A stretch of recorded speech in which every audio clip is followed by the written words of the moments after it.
toetry ny andro misy faritra andro ratsy arahy maso ka mety hivadika ho rivo-doza amin'ny farany herinandro. Fitateram-bahoaka tsy zaka intsony tsindry azo lena ataonay hoy ny mpamily fiarakaretsaka.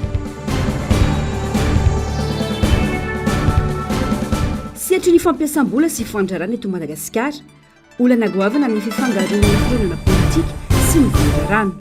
Tsy ny fananana zo tsy azo enjena no ratsy fa ny endrika ampiasain'ireo olom-boafidy sasany izany no olana. Tsy ireo solombavam-bahoaka ihany no mihevitena ho ambony lalana eto, fa rehefa olona manana ny toerany ka mihevitra fa akaiky mpitondra fanjakana na manana avana mitazona andraikitra ambony, hoy ny filohan'ny Antoko Maheva.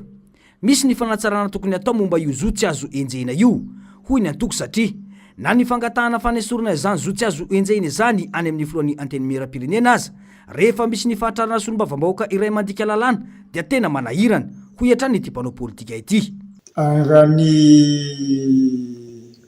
solombavam-bahoaka no resahana, satria zany dia ataontsika hoe mba mitaky ny tombotsoany izy. Fa maninona moa no hoe ampidirina anatin'le tombotsoa le immunité parlementaire, zany hoe tsy ho voakitikitika, tsy voatoatoana mihitsy zany zareo raha ohatra ka sendra misy ataontsika hoe tsy fahatanterahana na misy zavatra tsy mety ataony ao anivon'ny fiarahamonina. Za tsy miteny hoe heloka fa mety ho tonga amin'izany ihany. Izany hoe mety hidiran'ny resaka tsy maty manota ihany izy zany. Ny olombelona ne mandeha tany tsy maintsy solafaka. Ary io no zavatra tokony eritreretina mihitsy, satria raha hialiko alofana ny faharatsiana le immunité parlementaire dia za kosa tena tsy manaky. Tokony misy zavatra fanavaozana mihitsy le izy tompoko. Satria ohatra fotsiny ianao, ohatra ataontsika hoe sanatria an'izany hoe député raiky manolana dia tsy azoko tiana izy ve manolana olona ray ohatra zany dia tsy azoko tiana ve izy fa misy an'le immunité parlementaire. Na dia ataontsika hoe flagrant délit na tsy flagrant délit ary. Dia mbola misy procédure koa mbola nasorana an'izay immunité parlementaire zay. Zany hoe lasa tsy ohatran'ny tsy simple citoyen intsony zany izy, ohatran'ny manana fahefana ambony dia ambony le dikan'le immunité parlementaire. Ka izaho mieritreritra ihany sy mandinika tena ilaina ve le immunité parlementaire sa tsy ilaina. Betsaka amin'ireo manana zo tsy azo enjena no manao fihetsika mamoetra no ny fisitrahany izany zo izany, hoy hatrany Imamy Rarimanana. Iarandrehetra mahita ny etraketraka sy ny fihetsika tsy voahevitra hatreny masom-bahoaka ataony sasany satria olom-boafidy ka maso madidy amin'izay tiany atao, ary tena manao ny didiny besandry mihitsy aza, fa tsy mionona amin'ny fananana zo tsy azo enjena io fotsiny, hoy hatrany ny fanazavana. Ny député anie raha fahitako azy olom-boafidy izany ianao eo amin'ny circonscription misy anao dia tokony filamatra mihitsy ianao, tokony fakatahaka mihitsy ianao. Ka tsy hitako izay tokony ampatahotra ny député anankiray raha ohatra ka asorina ny immunité parlementaire. Fa matoa ianao misy hoe tsy maintsy misy immunité parlementaire dia mba mieritreritra ianao zany hoe mbola afaka mba mivilivily kely aloha. Ka sao dia mba diso fomba fijery ihany tsika fa samy manana fomba fijery moa, fa raha za manokana aloha zany inona no tokony ilaika an'izany immunité parlementaire. Na ny filoham-pirenena na ny prime ministre n'iza mihitsy tsy tokony misy an'izany immunité zao. Fa manjary lasa mampitombo le aim-panahy ho any amin'ny ratsy mihitsy ny ary izy ny tena marina.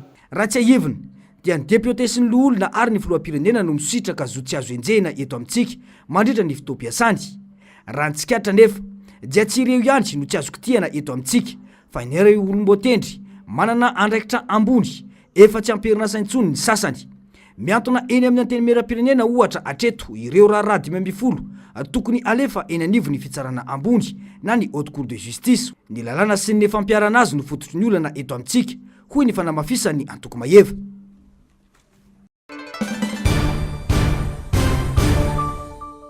Manana ny lalàna amin'ny fehiny fanapotehana, ny alatra, ny fanondranana sy ny famoahana antsokosoko ireo arena voajanahary eto amintsika i Madagasikara.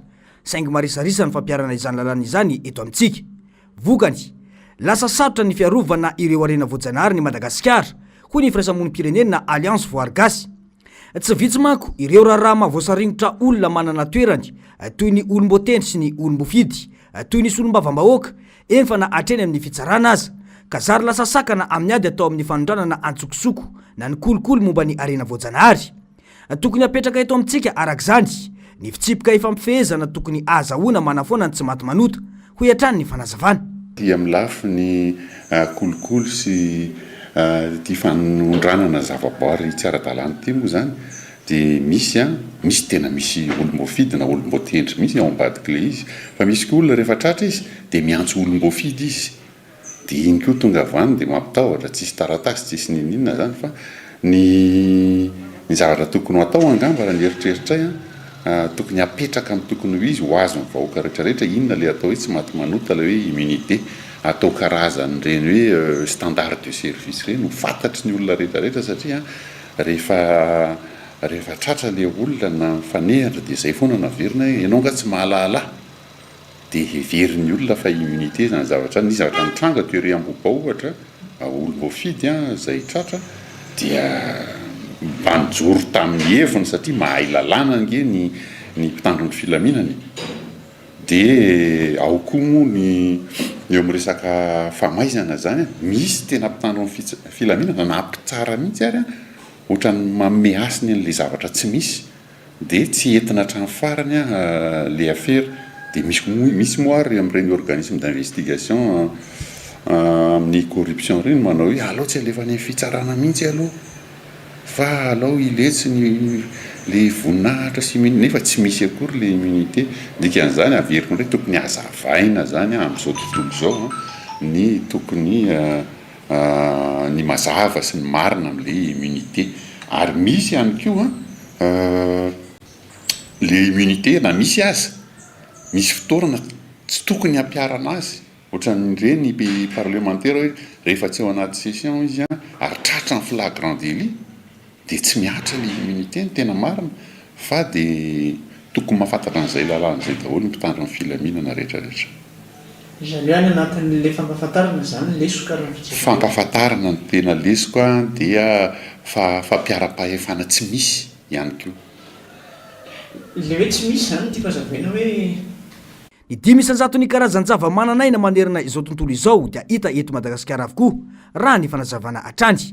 Ary ny 700 ny zava-mananaina eto dia tsy fahita maneran-tany raha tsy eto Madagasikara ihany. Any anatin'ireo faritra arovana miisa 320 ny ankamaroan'izy ireo etsy ankilany dia isan'ny mpamatsy vola any Madagasikara ny gouvernemanta amerikanina amin'ny alalan'ny USAID mba hiarovana ny zava-mananaina sy ampiroboroboana ny fampiasana maharitra ny arena voajanahary ho tombotsoany ny fiarahamonina sy ny tontolo iainana. Fiaraha-miasa izay efa nanomboka tamin'ny taona 1970. Misy ny fanapahan-kevitra ny raisy ny filoha amerikanina ampitsahatra ny tantsoroka amin'ny alalan'ny USAID ka tokony ho efa hovonina amin'izany Madagasikara anetsehmana ireo lavaka ateraky fanapahan-kevitra io hoy ny fanazavana.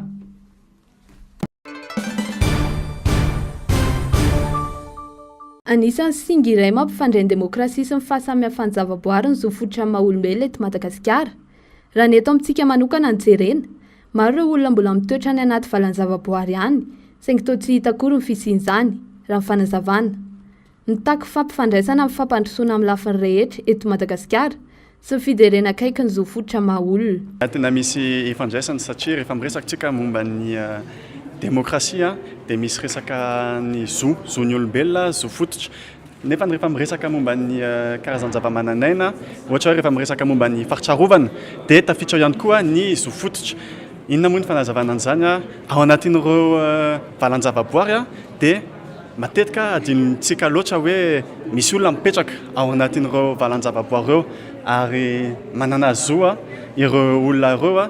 Nefa rehefa miresaka tsika momba ny conservation ao anatin'ny paikady dia ohatrany hoe tsisy olona zany mipetraka ao anatin'ireo valan-javaboary ireo ary nefa ny tokony ampivadiana zany ny fampandrosoana ara-tsosialy sy ny fiarovana ny tontolo iainana sy ireo ala ireo. Ahafahana mampivondrona sahanasa maro isan-karazany ty atrika sy ty izay natao mba hisy fivoarana eto toerana indrindra eo amin'ny resaka demokrasia. Arak'izany, ilaina ny fifanankalozan-kevitra amin'ireo manam-pahaizana sy ireo tompon'andraikitra amin'ny sehatrasa isan-karazany mba hahazoana mamolavola ny tokony atao eto amin'ny firenena ho ihany ny fanazavana. Ahafahantsika mampivory olona manam-pahaizana mpikaroka amin'ny resaka sosiolojia, amin'ny resaka politika, amin'ny resaka demokrasia, amin'ny resaka tontolo iainana, ahafahan'izy ireo asiana ohatra hoe fankakevitra amin'ny inona ny paikady tena mahomby any firenenanao, inona ny zavatra azo alaiko tahaka, azo ampiarako amin'ny firenenako. Manoloan'izany, manandanja ny fampifandraisana ny zofotra maha-olombelona sy ny tontolon'ny zavaboary eto amintsika mba hisy mifampandrosoana mirindra sy maharitra amin'ny lafiny rehetra eto Madagasikara. Ny farany androany moa ny atrikasa momba fifandraisan'ny demokrasia sy ny fampandrosoana ny tontolon'ny zavaboary.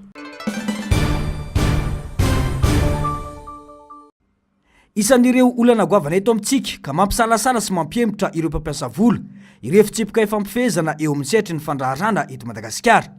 Tsy afaka ifanitsy amin'ny fitondram-panjakana ohatra ireo mpandraharaha malagasy satria mety hitarika hatrany amin'ny fanakatonana ny orinasa izany na koa fangejana sy fanapotehana araketra hoy ny mpandraharaha sady mpisehatra politika iray androany.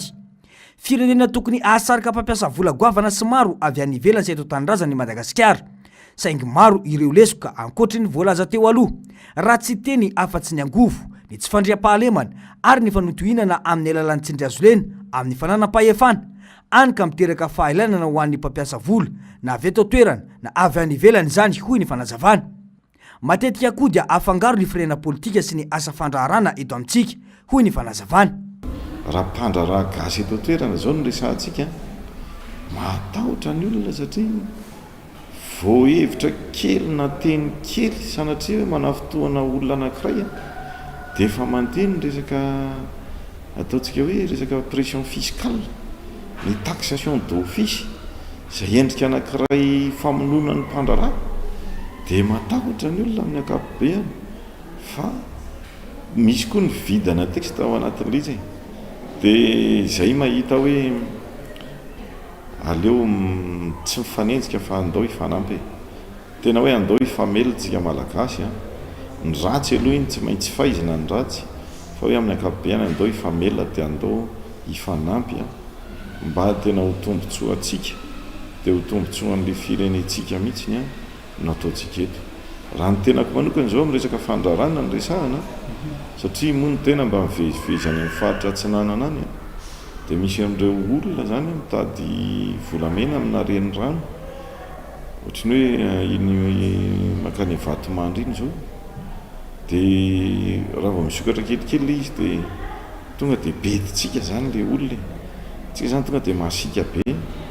Ny faharaza zao no mba hoe afaka manapa-kevitra dia zao hoe tena sokafako ho an'ny vahoaka malagasy ray manontolo mihitsy satria sady tsy miantoka sahafa ny mpitondra zay na izay fanjakana tsy miantoka akory na sahafa le olona efa mba milonondrano eo tena raha mba zany manana fahefana tena atsotsoko mihitsy ary hoe aty misy toerana afaka hitrandrahana indray.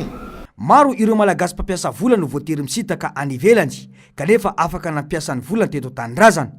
Misy tokony hojerena manokana hoy ny fanazavana ireo fepetra apetraka amin'ireo mpandraharaha sy ny mpampiasa vola satria takiany firenena sy ny malagasy ny famoronana asa. Ny mpandraharahana izao efa mandeha ny ankamaroany efa any Afrique de l'Ouest daholo amin'izao fotoana izao dia mbola tsy mampieritreritra antsika ihany ve hoe tena misy tokony hovaina mihitsy ny ara-pitantanana amin'ny ankapobeny eto Madagasikara mba hanamora ny fidiran'ny mpandraharaha mampiasa vola eto. Marina fa efa misy ny EDBM fa misy rafitra hafa mbola mazevatra be dia lasa matahotra ilay mpandraharaha mampiasa vola eto akoatran'ny hoe ny energia izay mitaky tena energia matanjaka be dia anisan'ny sakana ihany koa tsy tena mampirisika mandrisika an'ireo mpampiasa vola ho eto Madagasikara. Alaontsika manampitampo mpandraharaha ao anatin'ny lalàna izay apetraka tsika so dia ilozan'ny mpandraharaha eto tsika satria efa bebe ihany izay fantatra izay hoe tokony ho avy teto nefany lasa any Afrika ary zareo no nandraharaha. valambin'nypolo sy efajato tapitrisa dolara ny fampiasam-bola vahiny teto amintsika ny taona 2024 nidina 5,7 tapitrisa dolara izany ny taona 2024 ary nanodidina ny 7,7 tapitrisa dolara ny fampiasam-bola vahiny na ny UDE teto amintsika ny taona 4,2 20 ireo délégation na solotena ireo mpampiasa vola vahiny tonga teto Madagasikara ny taona 4,2 raha 20 mahery kosa ireo orinasa ny forona rantaray marika teo anivony Economic Development Board of Madagascar na ny EDBM nandritra ny tatitra natao ny 20 febroary lasa teo. Betsaka ireo ezaka tokony atao isitomana ny mpampiasa vola andraraha eto Madagasikara. Raha tsy aivina manko dia efa tafakatra tany amin'ny 200,000 tapitrisa dolara ka hatrany amin'ny 300,000 tapitrisa dolara ny vola vahiny niditra teto Madagasikara teo anelanelan'ny taona 4,2 ka hatramin'ny taona 2,2.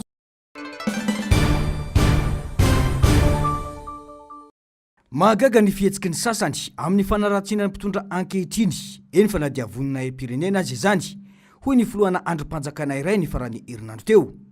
Ohatra nalainy tamin'izany ny amboarany raisy ny filoham-pirenena satria tompon-taka ny fahaiza-mitarika ara-politika aty Afrika. Tena lasa tao resabe izy hoy ny filohan'ny antenemeran-olona tamin'ny 17 ny volana febroary lasa teo.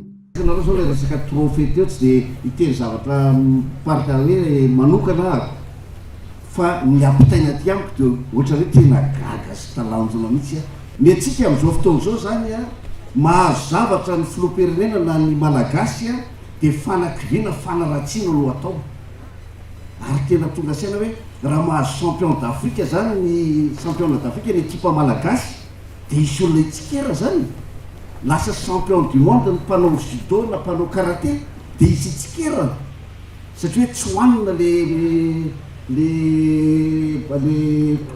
coupe zany azo. Tsy tonga ho azy ny resabe hoy kosa ny mpisehatra politika Guy Maxime Maralaseeno fa misy antony ao. Voatsela manko isika no niatrika ny fifidianana ho filohan'ny vondrona afrikanina ary ny rahandrehetra nenta ny vokatra azo ny kandida natolotry Madagasikara. Ankoatra izay, ny toerana misy an'i Madagasikara eo amin'ny sehatry ny fandrosoana aty amin'ny kontinanta afrikanina hoy ny fanazavana. Ny lozika nazahoana amboara malona ny fahantrana iainan'ny 900 malagasy no mitondra resabe hoy ny fanazavana. Talohan'iny misy lay raharaha président commission Union africaine izay ataoko hoe nampibridana amin'ny Madagasikara satria nanana candidat tsika dia resy tao anatin'ilay fifidianana izay filohan'ny commission ny Union africaine zany izay marihana fa firenena 20 no mandray anjara. Isika zany anatin'izay firenena 20 zay farany nefa tsika mahazo trophée na mpitarika politika eto Afrika dia mazava loatra fa miteraka resabe zany satria mifanohitra tanteraka ny toe-java-misy manoloana an'izany satria dia fantatritsika zany hoe ny Andriamatora Rajoelina zany dia mazava loatra fa izy dia rehefa misy ny toe-javatra mitrango ohatran'ireny ka manabridana n'ilay firenentsika dia tsy maintsy mitady zavatra ahafahana manohatra an'izany izy. Rehefa jerena ilay institution manome an'ilay trophée dia vavahanao fa tena samy existe quand Maroc zany les situations hoe un leader politique manao ahoana moa firenenao mahantra ny firenenao fara manerana n'izao tontolo izao ianao tsy maresy akory na dia amin'ilay institution ngeda be misy manerana ny Afrika ary zany dia 20 firenena tsy maresy nefa ianao mahazo trophée na leader politique dia mifanohatra zany tena mifanipaka mihitsy mifampitsipaka mihitsy raha izay nilazana azy dia lasa miteraka ady hevitra ilay satria diversion politique zany nataon'ny mpitondra ankehitriny tsy misy afa-tsy izay zany sisa ny vahaolana ahafahana miteny amin'ny malagasy hoe miasa Andriamatora Rajoelina ho an'ny firenena nefa tsika mahantra isika reraka isika sahirana isika mitrosa isika miangavy amin'ny banque mondiale sy tsika mivatsy tsinjo na 250,000 ariary izay mbola fantatritsika fa mampiteraka resabe ihany koa eto amin'ny firenena dia izay zany tsy mahalojika an'ilay hoe trophée na leader politique nefa ianao mahantra farany gisitra ary tsy maresy akory ianao na amin'ny fifidianana ho an'ny filohan'ny commission ny Union africaine reto Madagasikara. Voalaza fa ny fananana viana mazava sy drafitra mivaingana ho fampandrosoana ny firenena ny fampiroboroboana ny fiaraha-miasa eo amin'ireo firenena afrikanina ary ny fiarovana ny tombontsoan'ny Afrika eo amin'ny sehatra iraisam-pirenena no masotsivana nahazahoana ilay amboara. Nandresy tamin'ny kabary ambony latabatra sy resaka mipopoka fa pokaty ny mpitondra Madagasikara raha tarafina amin'ny zavamisy eto amintsika. Raha ampitahena amin'ny Seychelles ohatra dia 7,7 afaingo 420 USD no arkarena faobe ho an'ny sambatan'olona tamin'ny taona 2024. Raha toka 7,500 izany ho an'ny malagasy ka nanasokajiny banky iraisam-pirenena fa isan'ireo firenena 5 fadiran'ovana indrindra aty atsimon'ny Sahary Madagasikara. Isan'ireo firenena 70 be kolokolo indrindra koa satria aty amin'ny laharana na 700 amin'ireo firenena 20 manginy fotsiny hoe isan'ireo firenena natao fanadiadiana tany Genève momba ny resaka tsy fanajana ny zon'olombelona ny fanitsakitsanan'ny demokrasian'ny Madagasikara ny volana janoary lasa teo. Ireny trangan-javatra rehetra ireny no mahatonga ny resabe satria tsy lojika ny toerana misy ny firenena sy ny masotsivana nazahoan'ny mpitondra ny firenena ny amboara ho mpitarika afrikanina ho an'ny taona 2024 hoy ny fanehoan-kevitra.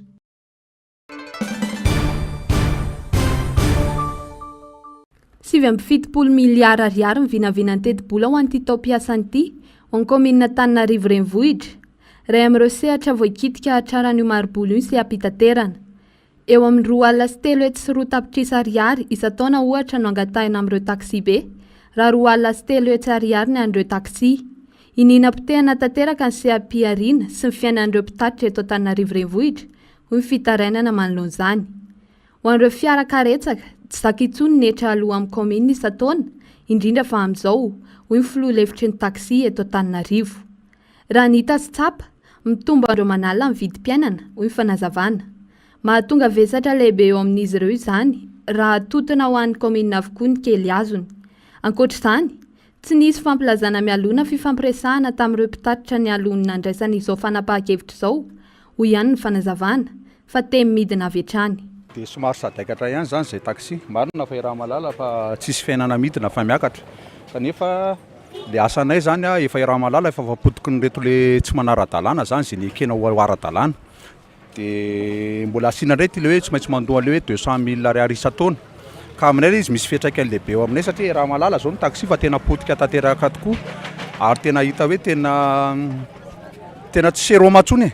Fa zara raha mahita raha hita indray mandeha course ray ohatr'izany ny ray andro ny ankamaroany ary ny sofera sasany efa sasatry misolo tomobile foana amin'ny roa patron amin'ilay tsy mahafehy versement. Ka aminay izy aloha ohatran'ny tsy mety aminay le izy zany satria alohan'ny nanapahana an'izay zavatra zay raha ny tokony lalàna ny sinitsiny zay ny tokony zava-dehibe hoe atsona aloha ny mpisehatra rehetrarehetra. Misy volavolan-dalàna tokony atao ty ho laniana ao anatin'ny conseiller. Ka rehefa mety aminareo le izy zay tapaka eo dia ho lanin'ny conseiller le izy fa tsy tonga dia tapotapohana fotsiny zany le zavatra hoe isy hetra hiakatra isan'izao hiakatra zay tsy mandany le izy raha ohatra ka hoe tena hoe nisy fifanarahana zany zay zavatra io fa le zavatra zany tsisy fifanarahana teo amin'le mpisehatra dia isy fiantraikany io voalohany indrindrany aloha any mpampiasa tomobila ary tsy maintsy isy fiantraikany any mpanjifa zany satria rehefa miakatra ny hetra dia tsy maintsy automatika zany hiakatra koa zany ny frais zany tsy maintsy hiakatra. Nanamarika ihany koa ny taksi fa mbola maro amin'ireo mpitatitra ny tsy ao anatin'ny ara-dalàna eto amintsika saingy avela higalabona fotsiny. Mangany fotsiny fitovinjo amin'ny fampiaran-dalàna na ao anatin'ny ara-dalàna na tsy hoy fanamafisana. Taksi moto tena hoe avela higalabona tsy ara-dalàna raha hoe hoatsika eto Antananarivo renivohitra manko zao tsy possible mihitsy zany resaka taksi moto zany efa dia io avela hoe mandeha amin'izay falehany io.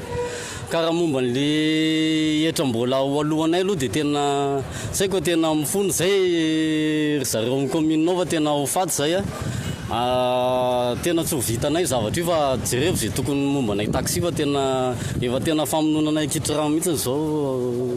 Sarotra amin'ireo fiara karetsaka ny ampiakatra ny saran-dalana noho ny tsy fahampifahefan'ny vidin'ny mpanjifa ka mety hanimba ny asan'izy ireo izany hoy ihany ny fanehoan-kevitra. Ampiakatra fire aloha tena sarotra be raha jerevana nge zao ny fiainana andavanandro mitoniny eto Antananarivo tena raha ohatra nay manokana zao raha ny olona mpandeha taxi manokana raha ohatra hoe olona efa tsy maintsy hitondra entana zany olona bivoka teraka ohatra ny hoe efa cas d'urgence zany sisany tena hoe mandeha taxi am'izao fa raha hoe ny olona mpandeha taxi andavanandro andeha hitsena ho any amin'ny pavillon Analakely zala zany tsisy an'izany ntsony am'izao fa olona tsy maintsy andeha taxi zany tompoko tsy maintsy mandeha taxi am'izao. Arak'izany ilaina ny fidirana ao anatin'ny ara-dalàna raha ny fanadihadiana natao mba hahatonga ny rehetra ho eo ambany lalàna avokoa. Miditra amin'ny ara-dalàna ilaina miditra amin'ny ara-dalàna satria ntsika tan-dalàna dia mila manaraka le fitsipika apetrakinao satria laza ohatra hoe miaingo eny ambony tsikopotsika raha ohatra ka hoe apetraka le lalàna nefa tsy apiatra le lalàna dia le olona mampiatra azy koa nefa raha tsy mampiasa an'le izy dia tsisy dikany le zavatra atao. Tsy mifanaraka amin'ny asarotry ny fiainana, indrindra ny vidim-piainana ankehitriny ny karama farany ambany eto Madagasikara, raha nambaran'ireo mpiasa sendranay androany. Tsy mahasana ny filana andavanandro ny karama ray sy ny sambolana raha ny fanazavana. Vokany, tsy maintsy miroso amin'ny fanaovana vadin'asa izy ireo, hanampiana ny famelomana ny ankohonana. Rehefa hitako ny karama amin'ny ankapobeny tsy mahavelona mihitsy. Satria raha zao vidim-piainana misy ainantsika zao maro ny olona zay tena miaina ao anatina misère mialatsindra mindrana teny vahiny kely satria raha 250 000 ariary manofatrano le olona mandeha jirama sakafo tsisy revenu anazy mihitsy fa lasa hoe miasa botsy zany izy na raha ny zava-misy aloha. Raha ohatra hoe manana rehefa repos zany zay ohatra hoe manana tikitika dia rehefa tsy miasa igny dia mandeha mitondra ohatrohatran'izay. Zay moa olo vatamata fa zista hoe miasa fotsiny dia ty. Na izany aza nefa, tsy mahomby ny fanaovana vadin'asa raha ny fanazavana hatrany. Raha varotra izao ohatra, efa miroso amin'ny fanaovana izany avokoa ny ankamaroany ireo mpiasa, hany ka tsy misy intsony ny tombony na dia tiana aza ny andray vola isan'andro ho an'ireo mpiasa ny amin'ny orinasa. Vadin'asa aloha raha hito a Madagasikara ny tiana lazaina amin'izao andro iainantsika zao saison 2025 tsisy zavatra azo atao mihitsy satria raha anao composé anao nefa ny olona rehetrarehetra hivady fa manao composé anao cyber anao nefa ny cyber efa tsy tenenina intsony eto amin'ny ville dia tena tsisy azo atao na misy vadin'asa raha tsy mahavelona ny vadin'asa. Olona zay varotana an'le izy raha amin'ny orinasa mbola makatrosa fin du mois vao mamerina an'le vidin'le zavatra nohaniny dia tsisy dikany. Raha ny fiainana ankehitriny no jerena, karama manodidina ny iray tapitrisa ariary vao mahasahana ireo pitsopitsony rehetra amin'ny fampandehanana ny fiainana andavanandro raha ny fanehoan-kevitra hatrany. Na dia eo aza ny fanaovana ireo asan-tselika hanampiana ny fidiram-bola ao an-tokantrano, tsy misy afa-tsy ny fandraisana andraikitry ny mpitondra no ahafahana manatsara ny fiainam-pivelomany tsirairay ireo mpiasa. Ao anatin'izany, ny fanaraha-maso ireo orinasa madinika izay mampiatra herisetra amin'ny mpiasa malagasy. Raha ny zava-misy mantsy, mbola maro ireo mikarama ambanin'ny SMIG na ny karama farany ambany ankehitriny. Fa eo ihany koa ny fampiakarana ny karama farany ambany eto an-toerana. Ny tena hitahitanay zany raha ny tena marina tokony jerim-panjakana mihitsy le karama. Tena jereo akaiky mihitsy le karama fa tena tsy ampy ny vahoaka madinika mihitsy. Dia lasa manao fatany le tsy miaio tsy anasa lasy teo dia lasa manao fatifatany le tsy anasa sasany. Fa hoe mikarama ataoko hoe 4 millions 5 millions fotsiny zany olona dia mba efa hoe milamindamina le vahoaka madinika. Tokony jereny fanjakana akaiky mihitsy ny resaka fampiakarakarama aloha voalohany indrindra dia mila mijery fotony koa fanjakana ny société privée satria maro ny olona zay tena miasa amin'ny société privée fa miaina ao anatin'ny fijaliana. Ny mpampiasa tsy mirespecte ny loi zay avoaka amin'ny fanjakana. Eo koa ny resaka inspecteur de travail sisisa zay totany zareo vola dia tsy afaka mahazo ny zony ny mpiasa madinika.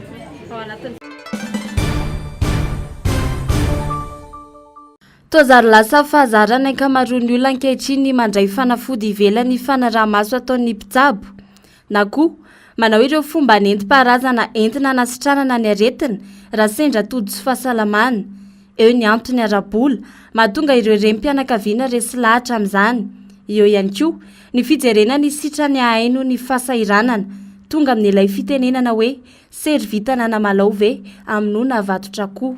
Ohatra zany a rehefa tena mahagitra loatra le aretina, ohatra hoe ny ray andro androandro rehefa mahagitra herinandro anoany zany na efatrandro miakatra dia efa tokony ho any amin'ny dokotera dia miankina amin'izay izay fanafody omeny zany a no vidiana na ampiasaina. Ka indraindray raha vao marary zany ianao tonga dia makany dia indraindray a zavatra mandalo kely vetivetika ohatrany hoe arerahana kely vetivetika dia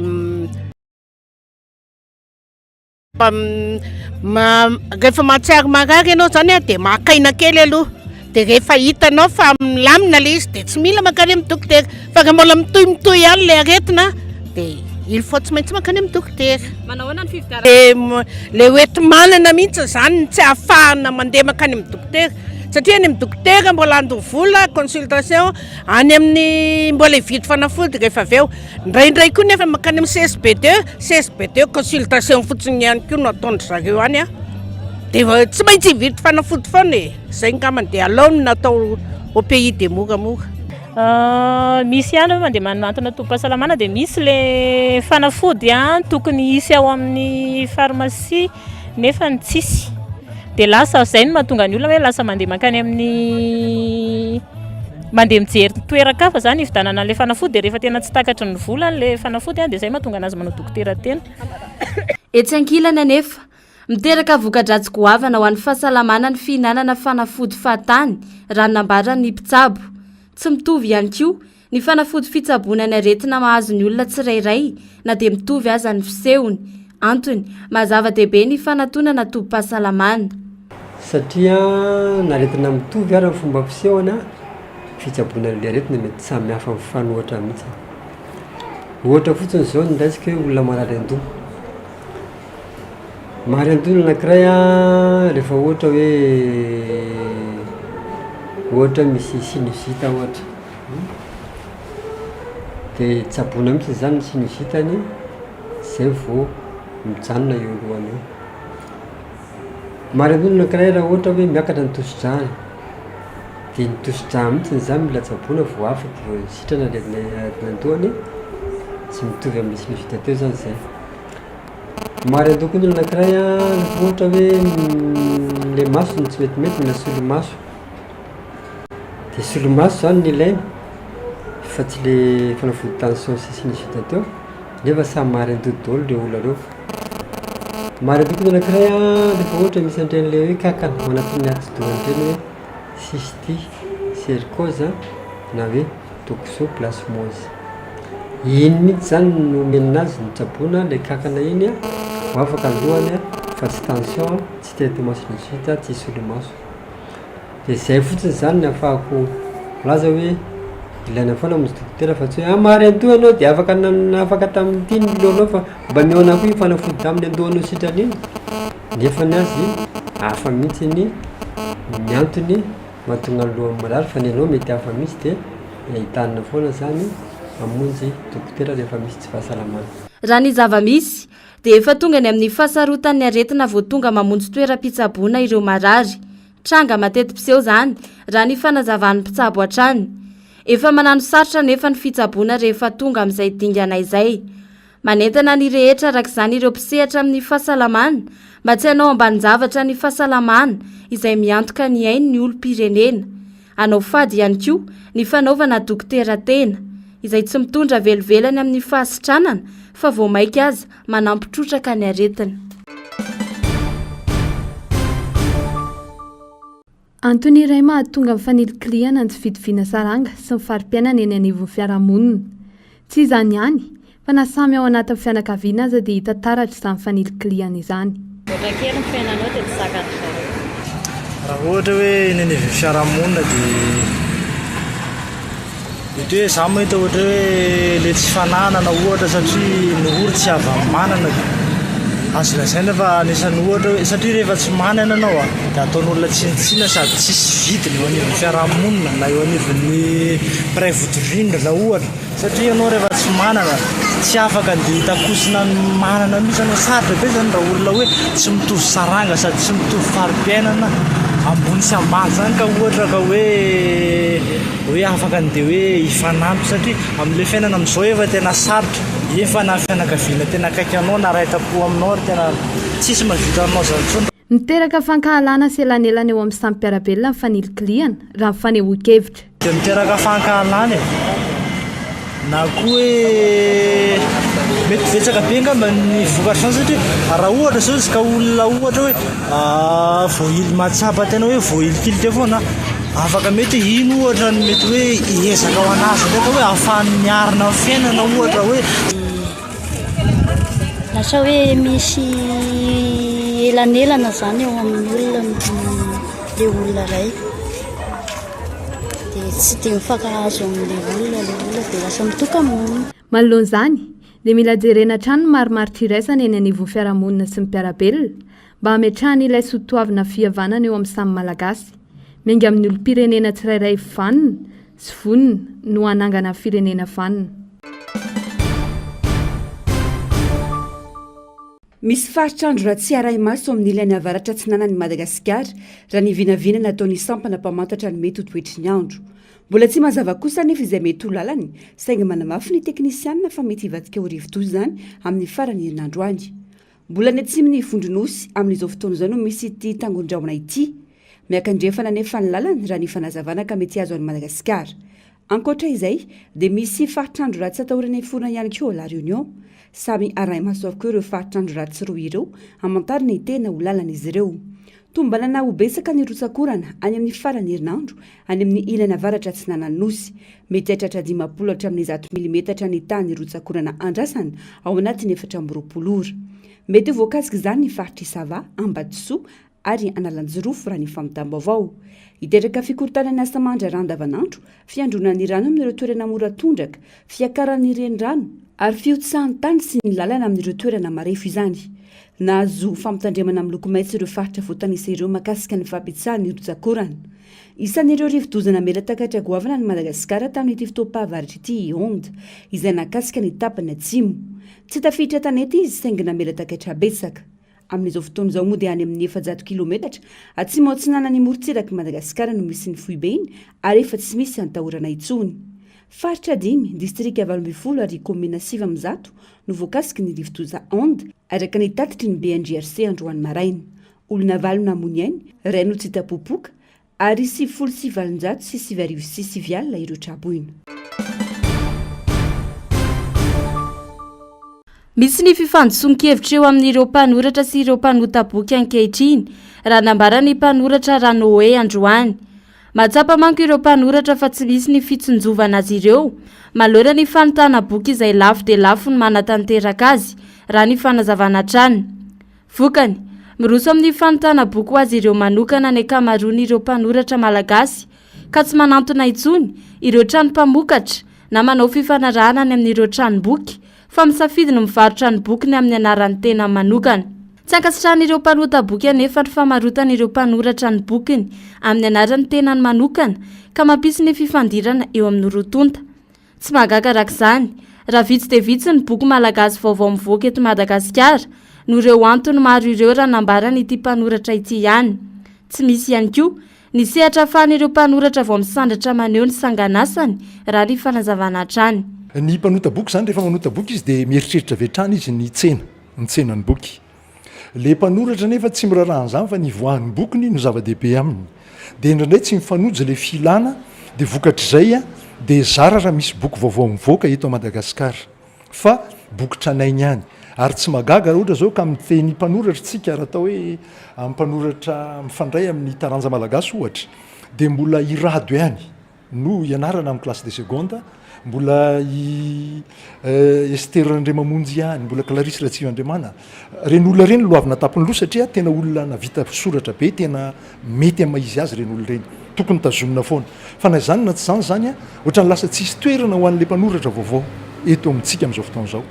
le mpanoratra tena be deaibe raha raisiko manokana zany zao amin'ny faribolana sandratra zay vondrona mpanoratra misy telonjato mahery zay ao mibaraingo nefa de hoe firy am'zany olona telonjato zany ny mpanoratra fantatra tamin'ny alala ny famoam-boky de zay zany a zay valiteny zay zany manome hoe tena sarotra ny famoam-boky eto Madagasikara ka rehefa mivoaka ny boky a de lafo indray le izy a tsy takatry ny fahefan'ny vidin'ny olona sahirana am'izao fotoana zao tsy misy tombony ho an'ireo mpanoratra malagasy raha ny vola ny jerena ho ihany ny fanazavana 100 amin'ny tombony azo ihany no miverina any amin'ireo mpanoratra ny ambiny kosa lany amin'ny fanontana izay tafakatra hatrany amin'ny 2 alina ariary raha boky maro pejy etsy ankilana nefa tsy mandeha ny boky raha tsy voatery any an-tsekoly ireo ray aman-dreny tsy miroso amin'ny fividianana boky noho izany ireo boky tafiditra anaty fandaharam-pianarana ihany hatreto no maro mpanjifa ny zavatra misy am'izao fotoana zao zany a raha ohatra ka manota boky ianao a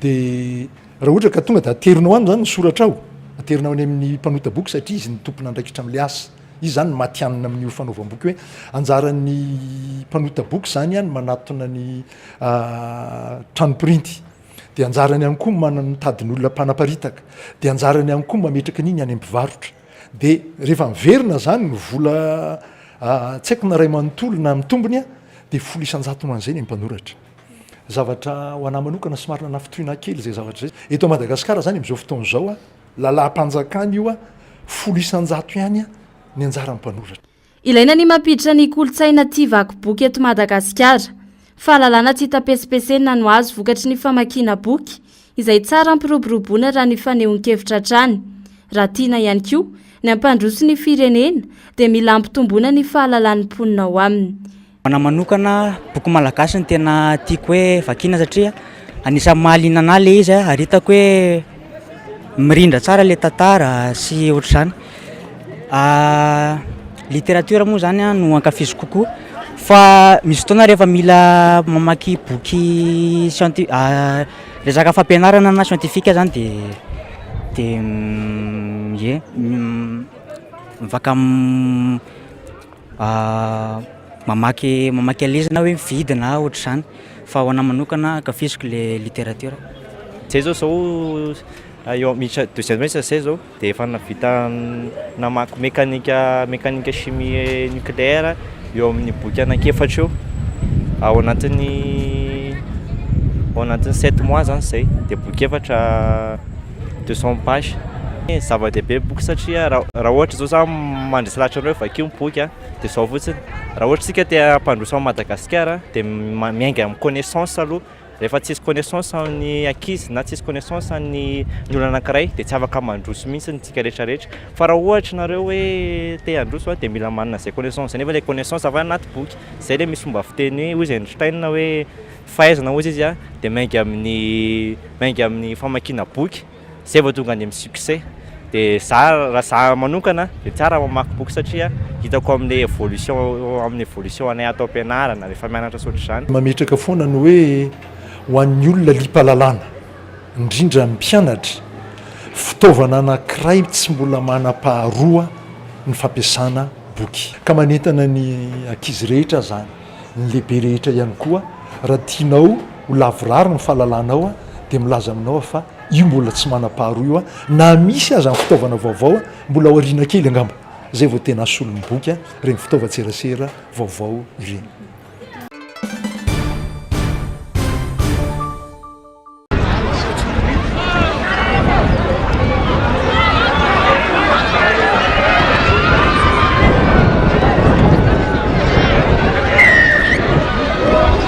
vitany alady lasa teo tetsy amin'ny kianjany makian-dotam-penaka ny lalao ampavalon-dalana tapany faharoa ho fiadinany tompon-taka ny faritra analamanga resy ny aigle verte avy an'ny andranomahery 7 no 9 ny matador avy an'ny anospatrana ny tsy fampiny ankiziny lalao no lesika ho an'ny matador raha ny fanazavany mpanazatra voatany amin'ny fanazarantena dia efa voadona avokoa ny ankamaroan'ireo mpilalao ka izany ny tarika ny faharesena tapitra treo izany ny lalana ho an'ny matador raha tompon-dakana analamanga no resahiny ataoko ny zoera tsy afaka nanao satria misy lalàna zany nivoaka tamin'ny fédération zay tsy nandray compétition de tsy afaka manao baolina ny anay nefa ny ankamaroany blessé daholo de tsy avoatery miaritra tamin'ny zava-misy zay etsy ankilany isy roana ny kajikajy ataon'ireo ekipa sasany dia antsapaka no atao amin'ireo ekipa tafakatra amin'ny ampahivadalana tirazosory zany anaovana ny ampavalondalana io fa tsisy hoe polina zany alana amin'ny kajikajy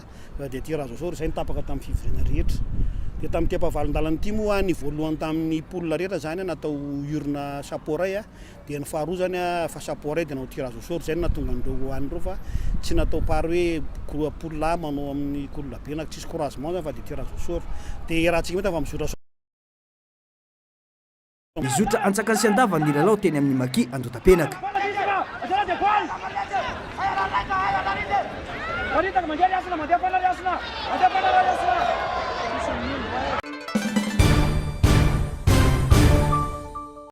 taoriny fampiatoany États-Unis ny fanampiana ratafika ho an'ny Ukraine dia nanambara ny filohan'ny vomera ny vondrona Européenne Ursula von der Leyen androany fa misy drafitra vaovao fiarovana ny continente Européenne.